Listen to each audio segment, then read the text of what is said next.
Demi Allah, yang paling bahaya bagi diri kita itu bukan mulut orang, bukan dengkinya orang, bukan jahatnya orang. Yang paling bahaya buat diri kita tuh satu, dosa kita sendiri. Ulangi, apa?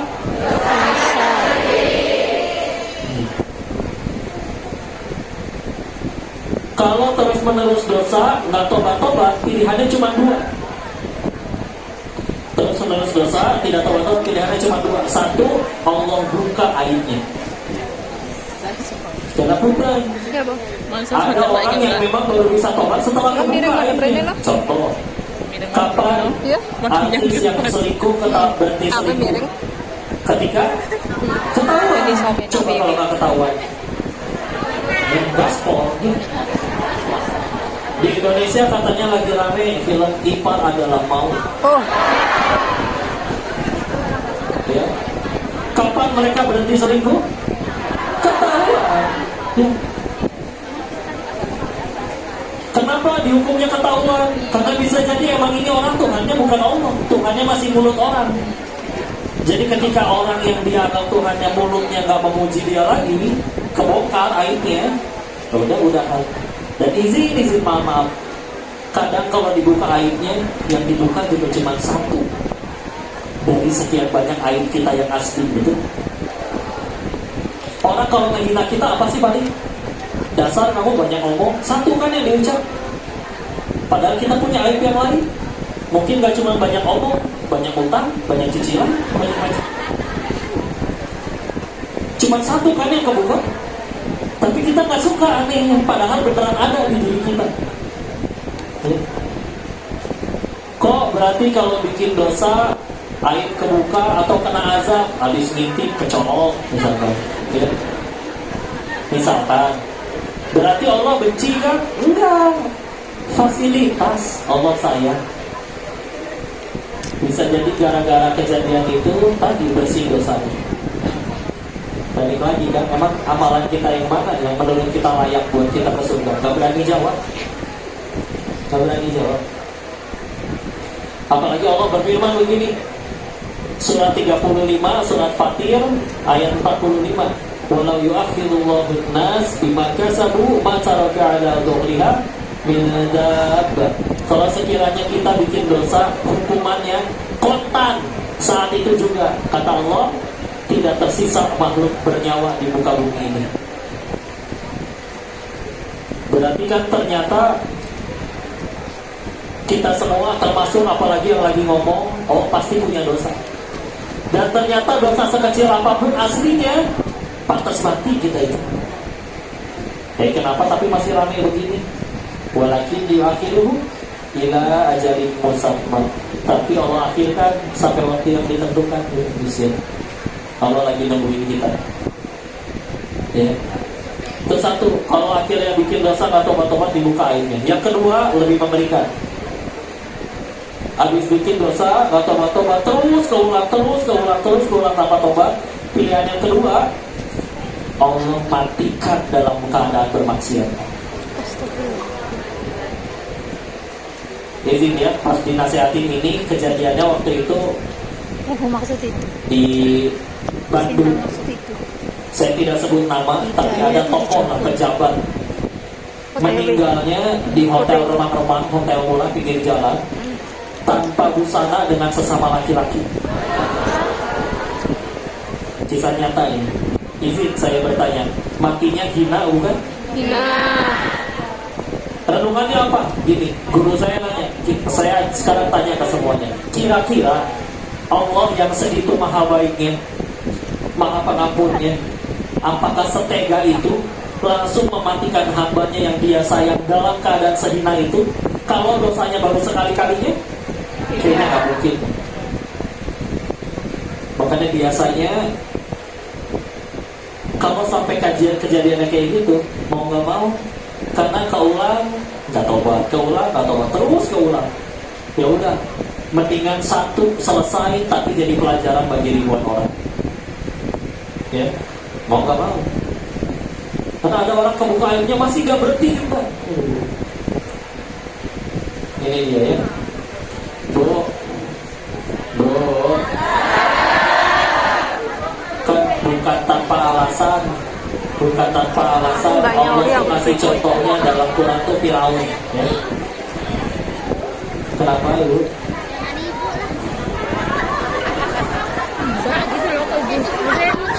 Saya harus pakai cadar ini. Dah, ngaji lagi. Kenal Firaun, kenal? Kenal?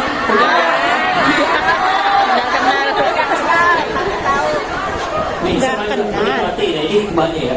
Kenapa Allah ngasih tahu namanya? Firaun Cuma nggak kenal melawan Allah. Mengenal kita, Tapi tahu kisahnya. raja iya, kaya iya, istri soleha, punya segalanya, hidup 400 tahunan, seumur hidup gak pernah sakit, seumur hidup gak pernah demam, seumur hidup gak pernah batuk.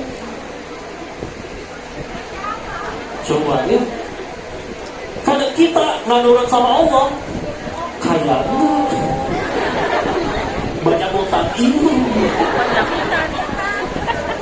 mulia belum, jadi raja masih jauh, jodoh bola-bola soleh jodoh tragis seperti enggak. Udah gitu Firaun sehat, kita angin dikit masuk angin dikaraoke. Setampan secantiknya orang merah kerokan kan kurang wibawa. Sok aku gak nurut ya, nurut sama Allah. Yang belum nikah tadi angkat tangan. Tadi ada anak muda ngejual. Pak boleh tahu nggak dikasih harga berapa? Dijawab 1 dirham. Kata Sayyidina Ali dalam hatinya, demi Allah yang jiwaku berada dalam genggamannya, seberes aku sholat aku juga mau kasih 1 dirham ke pemuda itu. Tapi sok ini hikmahnya, si pemuda berpikir, aduh sholat dulu sahabat Nabi teh, kalau sholat pasti lama. Jadi kalau diambil bisa dapat duitnya lebih cepat dan bisa jadi lebih gede. Ini belum tentu dikasih apa-apa. Maka akhirnya dia jual. Kata Allah rezekinya cuma 1 dirham. Dia udah keliling banyak toko, nggak ada yang berani nawar lebih. Mau nggak. Kalau mau di 1 dirham, kalau nggak sana bawa pergi. Mau nggak mau, ya udahlah daripada nggak laku. Dapat 1 dirham tapi plus dosa. Kalau kita milih jujur, sabar, dapatnya juga 1 dirham, tapi plus pahala. Punten itu ya korupsi, dia dapat di rekening. Kalau Allah nggak ngizinin dia pakai, ada buat bengkel, ada buat selingkuhannya minta dibeli mobil baru. Yuk. Kayaknya selingkuhannya belum bisa nyetir, nabrak rezeki bengkel lagi. Macam-macam. Dia bisa beli makanan, bisa beli 1000 bungkus, perutnya cuma buat 1 bungkus, nggak mungkin beli 1000 bungkus. Serba nggak bisa, terbatas kita itu. Jadi udah cari yang halal terus ya. Pernah dengar ini kan? Cerita bapak-bapak jatuh ke sumur. Ulangi ya, ada bapak-bapak jatuh ke sumur, minta tolong diturunin timba kerean, naiklah ke atas biar tenang, kasih susu dulu baru cerita, bapak kenapa bisa jatuh pak? Dijawab, nggak tahu ya, saya peragain ya, tadi saya berdiri di sini nih, terus jatuh lagi, tapi jatuh yang kedua mati. Apa hikmahnya? Bapak tadi masih punya rezeki 1 gelas susu lagi. Karena udah nyampe tempat mati, naik dulu dia ke atas. Begitu selesai dijemput semua rezekinya, baru boleh mati. Benar. Saya, ibu-ibu, semua orang se-Hongkong, 1 planet bumi dilarang mati. Ulangi. Sebelum semua rezeki yang Allah harus takdirin jadi milik kita, kalau belum kita terima semua, nggak boleh mati. Ya. Pasti ada 2 hal yang selalu ngejar kita. 1, ajal. 2, rezeki. Pasti ngejar. Mau ibu ganti KTP, ganti nama, tetap rezekinya ke kita. Betul. Terus kita demi sesuatu yang pasti datang, kita malah jadi bikin dosa, rugi serugi-rugi. Karena kalau udah judulnya rezeki, nggak ngapa-ngapain juga nyampe. Coba udah koma, terkapar, nggak bisa apa-apa, di rumah sakit, tiduran. Kata Allah masih ada rezekinya, masuk lewat infus. Nggak boleh, nggak benar. Ya.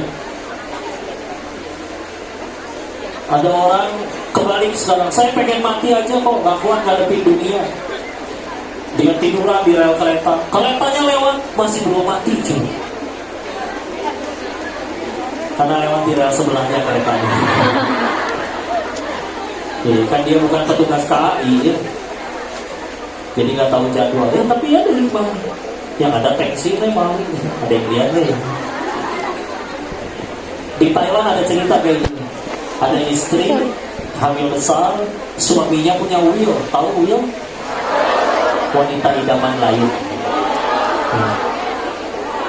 Ya mohon maaf ya, ini referensinya film azab soalnya ya. Ya ternyata dia sakit hati, dia masuk ke dalam, diminumin ada botol-botol. Keminumlah 2 botol gelap, entah buat cuci piring kali atau buat bersihin WC. Bangun-bangun di rumah sakit, nanya di dokter-dokter, dok, kok saya masih hidup? Iya, larutan yang ibu minum satu mengandung asam, yang satu mengandung basa, jadi netral dia dalam perut. Oke, jadi mati. Belum waktunya, bu, nggak boleh. Masih ada rezekinya. Nanti lihat ini ya, kalau mau dicari di Google gampang. Hadis Arba'in nomor 4. Nah itu tentang yang rezeki. Jadi waktu di alam rahim nih, kata Nabi, 40 hari sebagai nutfah, masih setetes mani. 40 hari kemudian sebagai alaqah, segumpal darah. 40 hari kemudian sebagai mudghah, segumpal daging embrio, nih masih segede biji kacang, calon jadi bayi ya. Dan ketika udah gitu 120 hari, Allah mengutus malaikat, termasuk di dalamnya meniupkan roh dan nentuin sesuatu, termasuk tadi rezeki. Gak boleh mati sebelum diterima semuanya ya. Yakin? Yakin? Jadi kalau misal ya pun kadang masalahnya cuma kurang yakin. Pejabat korupsi ya mungkin tidak cukup yakin bahwa rezeki dijamin Allah. Orang main judi kalah mungkin gak cukup yakin rezeki dijamin Allah. Suami pelit ke istri mungkin gak cukup yakin kalau ngasih istri bakal Allah tambah. Mau direkam gak buat si bapak itu? Masya Allah. Ya udah bismillah ya. 1 yang dimakan jadi, 2 yang dikenakan jadi. Nanti pakaian juga sama. Ada banyak di lemari. Di 2018 tuh kan ada tsunami di Palu. Isi lemari mereka kan banyak bajunya. Tapi yang jadi rezeki ya yang nempel di badan aja, kepake sampai rusak. Berani ya kita ngelihat ada orang pas setelah habis tsunami pakai kaos kesayangan kita, dia sambil berdarah-darah, masa disuruh lepasin? Gak mungkin tega. Oh, gadisnya lucu, masya Allah. Allahu Akbar, keberliga ya. Sami Allah, bagaimana. Besoknya gajian. Allahu Akbar. Suami juga mau ngirim. Allahu Akbar. Teman juga ada yang mau bayar utang tahu. Allahu Akbar. Mana lagi diskon? Allahu Akbar. Tapi diskonnya terakhir hari ini doang. Harus dibeli ini ya. Yuk pasti beli. Astagfirullahaladzim. Astagfirullahaladzim. Assalamualaikum. Kayak beda ya. Khusyuk lah sholatnya. Biar khusyuk kita beli dulu kok. Ah itu biar hebat perempuan ya. Di sini mah ibu-ibu jarang naik motor ya. Kalau di Indonesia kan banyak ibu-ibu tukang kebun ya. Tapi Allah tetap sayang gitu. Kalau di Indo suka pulang naik motor kan kalau di kampung halaman. Ya, kalian suka naik motor? Jujur, ini tanda sayangnya Allah ya. Berapa kali ibu set kiri belok kanan, lebih sering celaka atau selamat? Sayang itu Allah. Kan yang celaka yang di belakang kagok liatin ibunya. Mohon maaf ya, lihat ibu nggak tegang. Ya udahlah, akhirnya baju dibeli, kadang juga nggak butuh. Buat apa sih baju udah banyak, barangkali bedaan ngesen ngiri nek truk wedi kan grogi mandet ditaruh di rumah ini secara lama bisa baru ketemu bajunya lagi tuh 5 tahun kemudian waktu pindahan rumah. Dicobain udah nggak muat, tambah gemuk. Udah kadang buat adiknya dipakai sampai usang, berarti rezeki kakaknya atau adiknya? Dan gitu aja. Dan terakhir yang diinfakkan di jalan Allah. Jadi ini contohnya ya, ada pengusaha sukses, soleh. Kebiasaannya unik, tiap kali beres dagang cuma sisain buat modal besok, sisanya disedekahin. Teman-temannya sering nanya, kamu gak sayang sama hartanya? Invest dong kayak kita.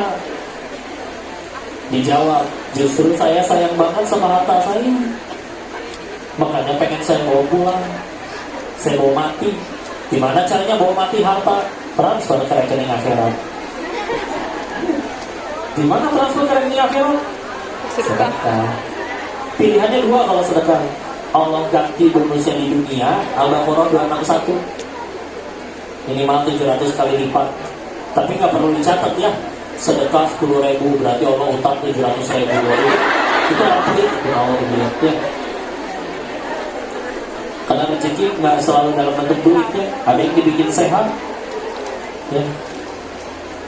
Maka atau paling lambat kita bakal ketemu sama duit kita lagi nanti di alam setelah kematian, bakal jadi penolong kita, ya. Udah tenang aja, istilah. Jadi diingat-ingat lagi ya Allah, jauh ini dari rumah. Iya mungkin tempatnya lebih indah dari kampung halaman. Orang-orangnya juga mungkin ya, ada yang lebih tampan, ada yang lebih cantik dan lain-lain. Gaji mungkin lebih besar dan lain-lain. Tapi tetap diingat sekali lagi, kita kesini tujuan tertingginya apa?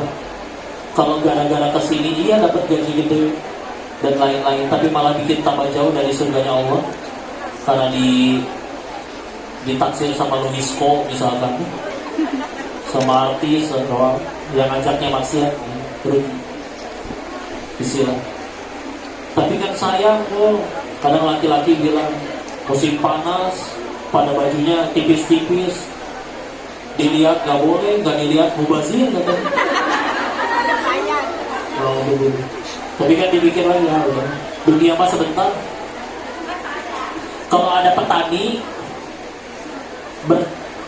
di sawah selama 4 bulan panas-panasan, paling panennya cuma 1 minggu. Tapi rela tuh 4 bulan panas-panasan demi panen 1 minggu. Kita di dunia paling lama kata Nabi 60, 70, 80. Tapi kalau lolos surganya abadi. Kalau petani 4 bulan aja rela demi 1 minggu, masa kita 60 tahun kalau nyampe itu juga nih demi surga yang abadi, masa masih gak rela? Karena di sana pilihannya 2, surga nikmatnya abadi atau siksanya abadi. Tergantung yang mana, tergantung kita ngapain sekarang ya. Tidaklah saya cuma bisa ngingetin kayak itu istilah. Sisanya semoga Allah jaga ya. Dapat jodoh yang baik ya. Kerjaan gajinya yang penting berkah halal. Dan sambil kerja di situ tetap bisa ibadah terus ya. Misalkan gaji gede tapi dilarang sholat ya kan repot juga tuh. Ini alhamdulillah bisa ngaji ya. Tapi ya, makanya di hari Ahad ya, kalau hari biasa agak susah ya. Alhamdulillah. Tapi dan sekarang susah ngaji datang juga. Di handphone bisa ada banyak-banyak pengajian. Jangankan yang masih hidup, yang sudah wafat pun kita modern masih ada loh pengajiannya. Kayak Haji Zainuddin MZ ada nggak di YouTube? Masya Allah, Buya Hamka lebih lama lagi ada pengajian. Siti Samsung Ujian iya Masya Allah. Tuh, ulama ngumpul di HP kita semua. Kita ngeliatinnya yang joget-joget. Gratis kok. Kurang asal. Kami bismillah. Dan kita sisain waktu, silakan. Kalau ada yang mau didiskusikan, diobrolkan, ditanyakan, silakan ya. Sebelum kita masuk ke sesi selanjutnya. Ada tidak? Ada yang ditulis? Oh, ini nanya. Ada apa penderitaannya? Mewakili wes. Berat mbak, berat. Sudah tenang ya, kita jawab dulu. Jadi perasaan cinta misalkan ya, perasaan mencintainya itu fitrah sebetulnya. Perempuan tertariknya kepada laki-laki, laki-laki tertariknya perempuan. Kalau ada yang laki-lakinya sama laki-laki, ya mungkin dia lupa leluhur kita Adam dan Hawa, bukan Adam dan Asep. Ya. Jadi sebetulnya fitrah yang akan ditanya adalah gimana cara kita menyalurkannya. Jadi ya sudah, Islam sebagai agama yang sempurna punya cara menyalurkan, punya tadi ya, halalkan atau tinggalkan. Ya. Sebetulnya kalau bicaranya perasaan ya, ketika akhirnya memang ada momen di mana kita tuh akhirnya nggak bisa nolak dan nggak bisa untuk berontak ya.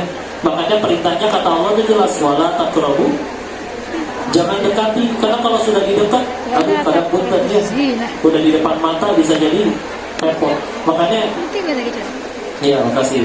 Makanya tadi sekali lagi tipu daya syaitan itu aslinya lemah. Kalau kapan jadi kuat? Kalau kita ladenin. Contoh, sebelum kenal dia mau ngechat ini itu belum ada perasaan, tangkap tinggal di blok aja. Tapi kalau misalkan dianya udah kita ladenin, udah ketemu, udah pergi berdua dan lain-lain, ya udah jadi berat, kadang diladenin. Memang dari awal sebaiknya jangan diladenin sama sekali. Ya. Kalau nggak pacaran gimana bisa nikah? Kan belum timbul kasih sayang mah cuma bonus. Kita teman sekolah aja kelompok 1 minggu sekali, nah di sekolahan bisa naksir. Apalagi nanti kalau udah nikah, udah halal, tiap hari seranjang, kosong lagi, boleh diapa-apain lagi. Maka pasti timbul rasa. Yang lebih penting tadi tujuan nikahnya apa? Pengen ke Allah atau pengen sekedar senang-senang di dunia? Ya. Perasaan apa lagi? Dijahatin orang, ke teman kita udah baik, dia udah kita tolong tapi malah ngejahatin. Tanya lagi dari awal tujuannya apa? Kalau kita nolong dia untuk dapat pahala dari Allah, dia nggak balas budi pun, Allah nggak mungkin lupa nyatet pahalanya. Tapi dia nyebelin, balik lagi tadi, kan kita berbuat baiknya biar Allah suka, bukan supaya dia suka. Apa artinya satu dunia cinta kalau Allah benci? Kelakuannya nyebelin, alhamdulillah meninggal nggak ditanya kelakuan dia, ditanya kelakuan masing-masing.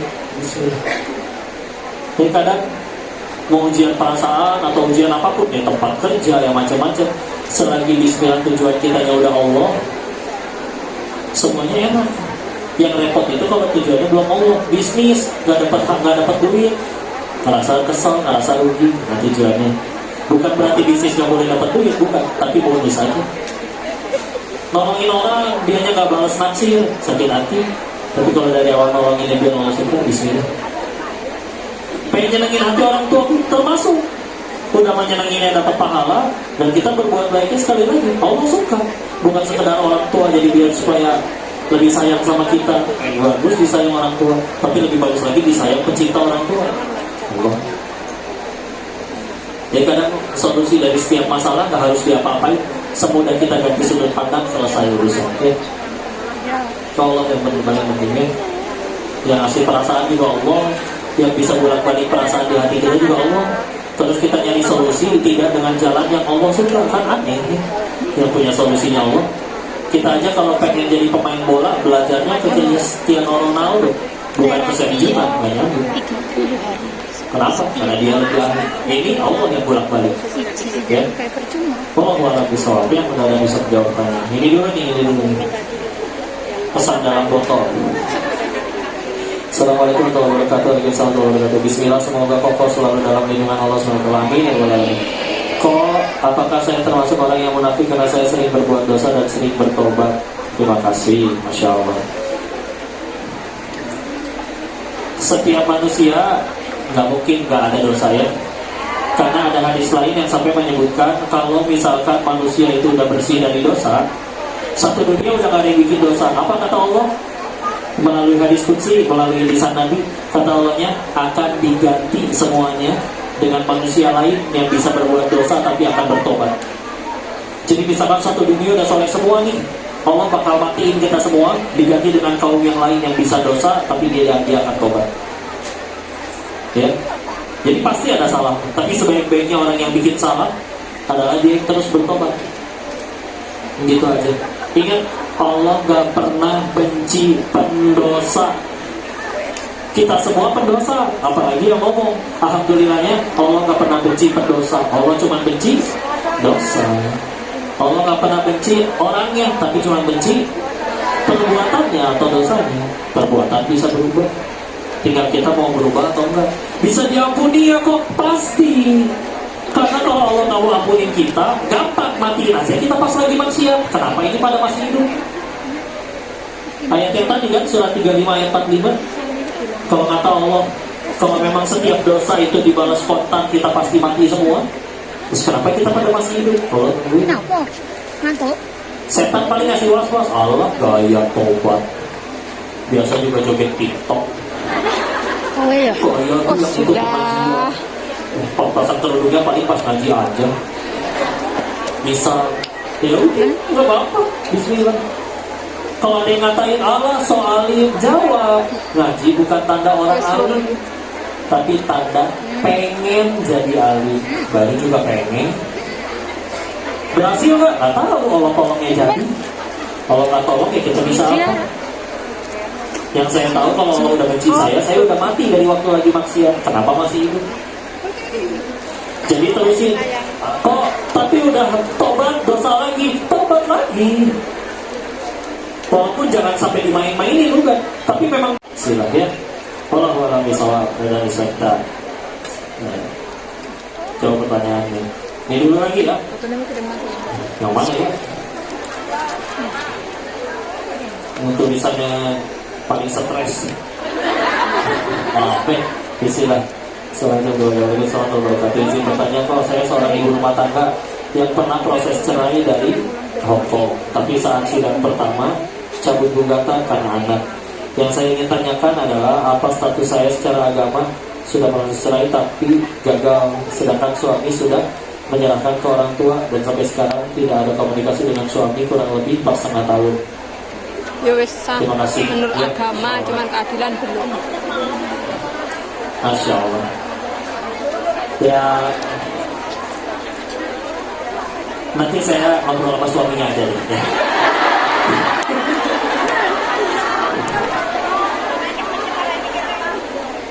Istilah ya. Ya memang ada perbedaan antara dari sudut pandang agama sama dari sudut pandang negara. Dan kita memang lebih kejarnya yang sudut pandang agamanya memang ya.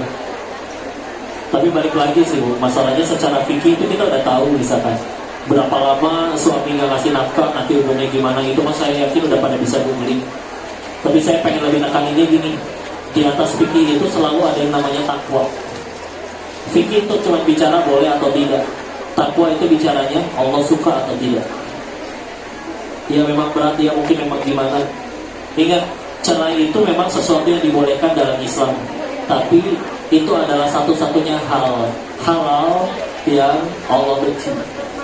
Maka kalau ada yang terpaksa mengambil jalan ini, mohon dengan satu syarat. Selepas pisah, kita harus tambah dekat sama Allah. Maka kalau ada yang berpisahnya cuma gara-gara ada berondong, ini naksir aku, lebih muda, lebih kaya, dan lain-lain, maka dan setelah pisah tambah jauh dari Allah, itu nggak boleh. Ini walaupun mungkin secara negara belum atau secara negara gimana, tapi kan kalau memang kata Allah masih ada jodohnya, dibolak-balikan hatinya, rujuk masih bisa, baik secara agama atau negara. Yang lebih harus kita lakuin adalah gimana caranya selepas kejadian ini kita tambah diampuni Allah, tambah dekat sama Allah. Bismillah. Sisanya Allah yang pertemuin, kata Allah ada yang lebih baik, dipertemuin nanti dan dipermudah urusannya. Kata Allah ada yang dia masih yang terbaik, mudah bagi Allah dia anugerahin hidayah, jadi sama-sama tambah baik. Wallahu a'lam. Yang penting semuanya harus jadi membuat kita tambah dekat sama Allah. Ya. Itu lagi. Sila. Bismillahirrahmanirrahim. Assalamualaikum warahmatullahi wabarakatuh.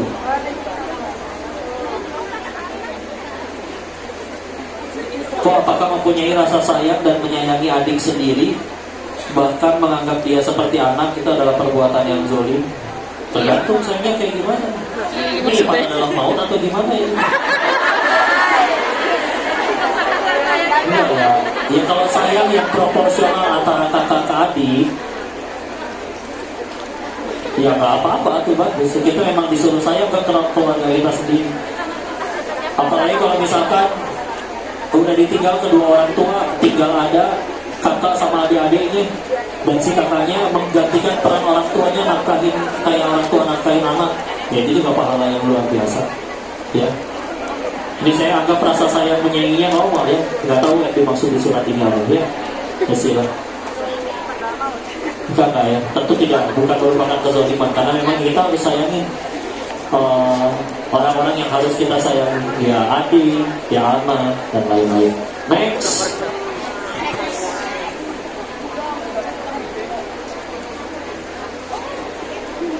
Gambar kucing lagi tidur.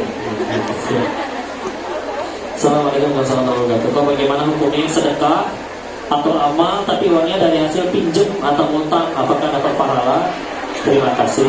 Waalaikumsalam warahmatullahi wabarakatuh. Selagi pinjamnya halal, ya tidak riba, tidak lain-lain, maka insya Allah tetap dapat pahala, yang mau tahu ya.